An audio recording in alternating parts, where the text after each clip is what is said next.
Eu vou conversar agora com o deputado PT Bahia, Afonso Florencio. Afonso, bom dia. Tudo bem com você? Um bocado de tempo que não se fala, rapaz. Tudo bem? Liga o áudio, Afonso. Liga o áudio. Esse áudio. Atrapalha. Bom dia, Alô? Mário. Aí, agora, tudo bem com você, Afonso? Bom dia, Mário. Tudo bem comigo? Obrigado. É um prazer estar contigo novamente, com sua equipe. Eu, obviamente, como acho que a maioria dos ouvintes de rádio, estou sempre com vocês, com seus filhos, com sua equipe, sua imensa audiência. E estar com você novamente é um prazer. Parabéns por tudo e obrigado pela oportunidade. Obrigado a você, meu amigo. Vem cá. Ontem o presidente deu essa mexida aí na área militar. E aí, Afonso, como é que você vê isso? Como é que a oposição vê isso? Mário, o presidente começou um governo com muita força política e apoio social. Desde o início, cometeu erros, poderia dizer, elementares. E, a partir do advento da pandemia, esses erros ganharam a dimensão de calamidade sanitária nacional agravada, ao ponto de hoje o Brasil ser um país, talvez seja exagero dizer que um pária internacional, mas, sem dúvida, se auto-excluindo da comunidade de nações, se alinhou ali, se subordinou à orientação de Trump, não é dos Estados Unidos, é de Trump, e agora os Estados Unidos voltam com Biden à comunidade de nações, a Organização Mundial de Comércio, a Organização Mundial de Saúde, e o presidente da República manteve uma orientação de não coordenar o isolamento ou o distanciamento social, não estruturar o SUS, não resolver financiamento de micro e pequena empresa, auxílio emergencial na hora e no valor adequado, perdeu o apoio dos setores do mercado financeiro, flertou o tempo todo com setores milicianos, incentivando o motim, inclusive naquele do Ceará, com prepostos do próprio governo. E essa semana, a partir da demissão do ministro da Defesa e já da anunciada renúncia dos cargos dos chefes das forças, o ministro que assumiu se antecipou e os demitiu. Nitidamente, o presidente perde terreno, tem resiliência eleitoral, mas já há sinais nas pesquisas de que ele perde apoio também na opinião pública.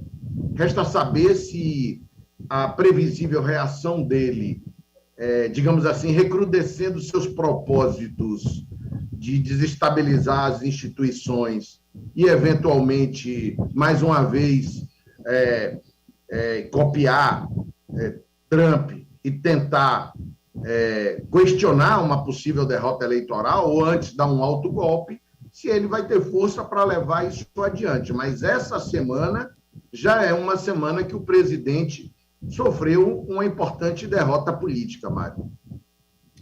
Afonso, você acha que ele vai continuar assim aos trancos e barrancos? Porque nós estamos agora, ontem foram 3.668 mortes diárias. Tem gente que estima que chegaremos rapidamente a 500 mil mortos. A economia no chão. O próprio Paulo Guedes, o posto Ipiranga, sendo desmoralizado pelo próprio presidente. Depois vai lá, dá um beijinho nele, um afago para segurar. O chamado mercado se afastando e vendo que esse negócio aí não vai dar. A gente vai com essa situação até a eleição do próximo ano? Como é que você vê isso aí, Afonso? Mário, esse, infelizmente, podemos dizer assim, é o cenário mais provável. As outras duas hipóteses seriam o sucesso dele nesse propósito sempre manifesto de um autogolpe. A gente sabe o que é isso na história do Brasil.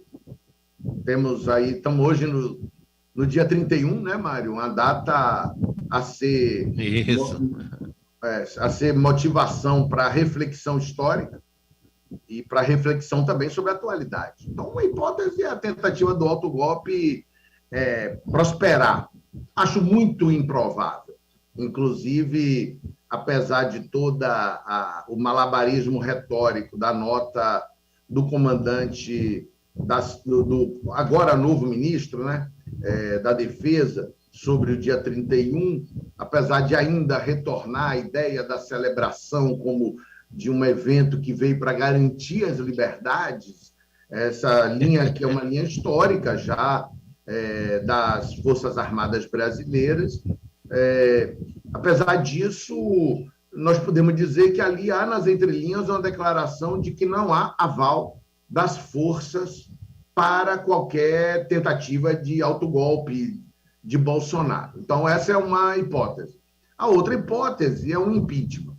Bolsonaro, certamente a ciência política o estudará com mais pormenor, mas ele, com essa tal da teoria do caos do Steve Bannon, e no Brasil os filhos dele e ele, com essa atuação aparentemente descoordenada, nós temos que reconhecer, Mário, que ele conseguiu 2 anos de estabilidade parlamentar, na medida em que mais de 60 pedidos de impeachment, eu tomei o cuidado, li ali a documentação de uns 40, 37, peguei a documentação no sistema, quando fui em Brasília, pedi para imprimirem os ofícios, os requerimentos, todos, ou quase a totalidade, extremamente bem fundamentados, robustos juridicamente. Há muitos indícios de crime de responsabilidade do presidente. Isso aqui não é o discurso de um parlamentar de oposição, Mário, é uma constatação diante das atitudes dele em relação à pandemia, à democracia e assim por diante. Entretanto, ao haver a derrota de Baleia Rossi, Rodrigo Maia, o ano passado, sequer instalou comissão de orçamento, e você falou de Guedes, eles propuseram um orçamento que parece, apesar de ser trágico, parece uma piada, porque como é que eles cortam despesas obrigatórias e turbinam emendas parlamentares? Então, eles estabilizaram o governo. Baleia perdeu e ele fez uma nova maioria parlamentar. Não há um cenário, pelo menos de curto prazo, sem que haja bruscas alterações na conjuntura, na correlação de forças na opinião pública em apoio a um impeachment, que possa o Centrão... Aliás, pelo contrário, foi nomeada a deputada Flávia Arruda ministra de Relações Institucionais, é uma deputada do Centrão. Então, a hipótese de autogolpe, descartada a princípio. A hipótese de impeachment, descartada ao princípio. Então, respondendo sua pergunta, pelo menos hoje, o cenário mais provável, o prognóstico mais seguro é de que iremos com esse... Eu evito usar essa expressão na política, mas é um sofrimento do povo brasileiro com esse presidente, essa pandemia e essa situação econômica, Mário. O mais provável é que chegamos até a eleição nessa sangria, Mário. Eu estou conversando com o deputado federal da Bahia, PT Bahia, Afonso Florencio. No próximo ano, bom, Lula voltou ao cenário, modificou completamente o tabuleiro, o próprio Bolsonaro começou a ter assombrações. Agora, a pergunta que fica, muita gente pergunta é o seguinte: será que as oposições, não digo nem a esquerda, as oposições a isso que Bolsonaro é e está fazendo, conseguirão se unir em torno de uma candidatura, Afonso? Certamente no segundo turno, sim. No primeiro turno, nós temos que buscar que socorra.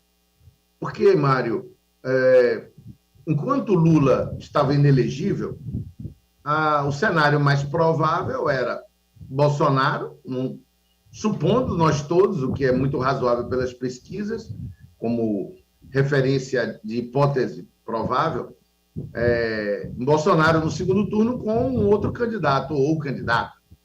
O centro, chamado centro, tinha sido incinerado em 2016, salvo posições honrosas, inclusive que se mantiveram, nós temos que reconhecer, Mário, mesmo no ápice aí, digamos, de popularidade de Bolsonaro, por exemplo, o senador Otto, que a posição do senador Wagner é um pressuposto, né, do PT, ministro de Lula, de Dilma, governador 2 vezes, Mas o partido dele tinha aderido. Otto sempre disse que não irá com Bolsonaro em 22. Claro que isso, agora já a tendência é que ocorra declarações dessa natureza. Mas ele disse lá atrás, em momentos que Bolsonaro estava mais estabilizado. A vinda de Lula para uma situação de muito provável elegibilidade, mesmo que seja aberto um processo em Brasília, muda o cenário. Apesar de, eventualmente, aqui e ali, em particular Ciro, ter uma mágoa, porque eu vi Molon, que é do PSB, que é meu amigo, outro dia dizendo que no primeiro turno tem-se que optar por um candidato que não seja do PT, porque no segundo turno, essa tese política de Ciro é muito controversa, né? Ganha no segundo turno quem não passa no primeiro. Mas a democracia tem uma regra básica, que é qual é o partido, Mário, que tem chance de ir para o segundo turno e que vai abrir mão da candidatura por causa de uma hipótese de pesquisa de que no segundo um outro candidato é mais viável. Então, eu considero que eu acompanho as entrevistas que você faz, vi a entrevista do senador Wagner, eu considero que nós temos, via as entrevistas de Lula, eu considero que nós temos que trabalhar para unificar no primeiro turno o maior campo, pelo menos, da democracia. Vi declarações agora de FHC, de Dória. Então, nós temos um presidente da República que, independente de ideologia, fez uma gestão do tema sanitário que justifica que nos unamos, além das atitudes antidemocráticas, de todo um conjunto de outros motivos. Mas eu considero que há condições de unificar. Claro que o primeiro momento tem que botar pano quente, tem que parar de se queixar do outro, de criticar o outro em público e tentar unificar um programa político para o país. Eu acho que isso é possível, é o esforço que nós vamos fazendo. Você sabe, Mário, nós atuamos ali. Eu estou atualmente, eu fui líder, vice-líder, fui ministro de Dilma, tenho muita honra disso, Mário, mas vale registrar, ali na oposição, nós temos a minoria na Câmara, oposição na Câmara, oposição no Congresso. Ali nós atuamos juntos.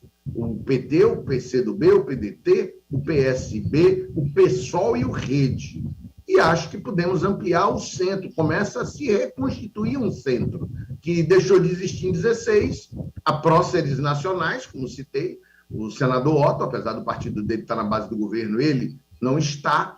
E há outras lideranças. Mário, eu estava no plenário físico no dia da suspeição de Moro, no dia da decisão de Fachin.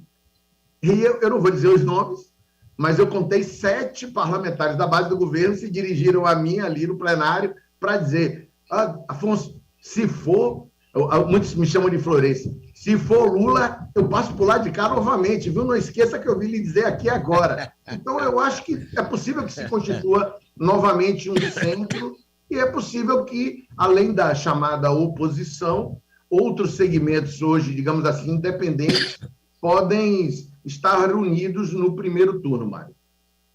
Valeu, Afonso, um abraço para você, viu? Muito obrigado pela sua participação, sempre muito boa. Obrigadão mesmo, um abraço aí, Afonso. Obrigado, Mário, um abraço para você, toda a sua equipe, sua imensa audiência, saúde para vocês. Obrigado. Obrigado, conversei aí com o deputado federal do PT, Afonso Florenci.